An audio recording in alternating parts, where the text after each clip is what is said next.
One seed with multiple benefits. அதுதான் chia seeds.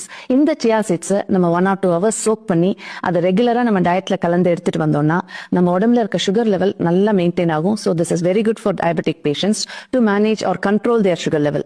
Number 2, thyroid problem இருக்கிறவங்களும் இந்த chia seeds ரெகுலரா எடுத்துட்டு வரப்போ இது ஹார்மோன் இம்பேலன்ஸை கரெக்ட் பண்றதுனால தைராய்டு லெவல்ஸும் நல்லாவே மெயின்டைன் ஆகும். அண்ட் chia seedsல ஆன்டி இன்ஃப்ளமேட்டரி ப்ராப்பர்ட்டிஸ் நிறைய இருக்கு. அதனால உடம்புல இருக்கிற unusual aches and pains relieve ஆகிறதுக்கும் chia seeds நல்லாவே ஹெல்ப்ஃபுல்லா இருக்கும். ஆர்த்ரைட்டிஸ்னா severe inflammation of the bone and joints. அந்த பெயின் இருக்கவங்களுக்கும் இந்த chia seeds எடுத்துக்கிறப்போ அதோட ஆன்டி இன்ஃப்ளமேட்டரி ப்ராப்பர்ட்டினால பெயின் ரிலீஃப் நல்லாவே இருக்கும். chia seeds வந்து high source of vitamins and minerals. உங்களுக்கு dietary source of vitamin and minerals ஒரு டெய்லி இன்டேக் தேவைப்படுதுன்னா chia seeds மட்டும் எடுத்துக்கிட்டாவே அது பார்த்துக்கும்.